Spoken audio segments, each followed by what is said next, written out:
عدنان محسن بھائی کی ایک نظم ہے جس کا عنوان ہے جشن۔ چہار سمت شور تھا، چہار سمت شور تھا کہ سلطنت کے باسیوں کو جشن کی نوید ہے۔ چہار سمت شور تھا کہ سلطنت کے باسیوں کو جشن کی نوید ہے کہ شب گرفتہ سلطنت میں آج دن سعید ہے۔ طویل مدتوں کے بعد اہتمام عید ہے۔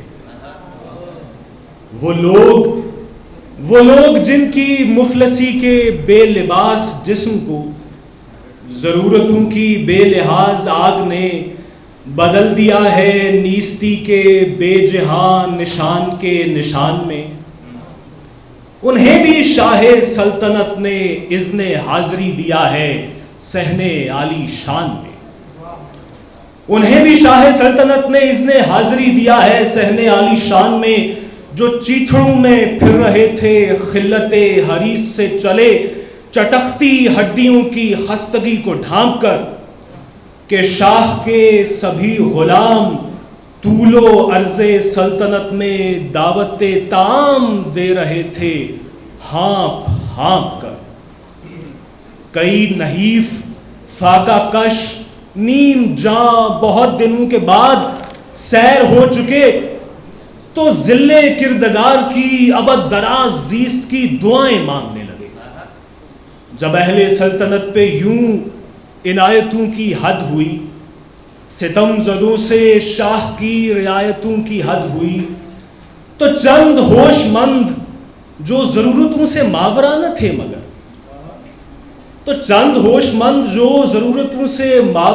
تھے مگر بشر کی دائمی حمیتوں کی زیب و آب تھے، سفیر انقلاب تھے، وہ جستجو میں پڑ گئے کہ اس قدر یہ جشن، یہ مسرتیں ہیں کس لیے؟ یہ ریت ستم زدہ سے شاہ کی رعایتیں ہیں کس لیے؟ عنایتیں ہیں کس لیے؟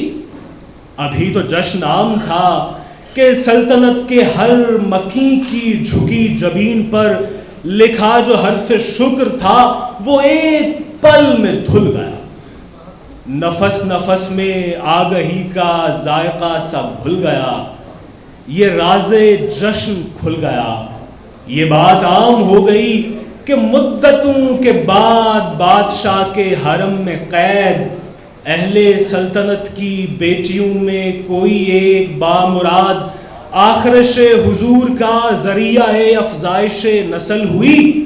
وہ خود تو مر گئی مگر طویل مدتوں کے بعد شب گرفتہ سلطنت میں جشن کا سبب ہوئی۔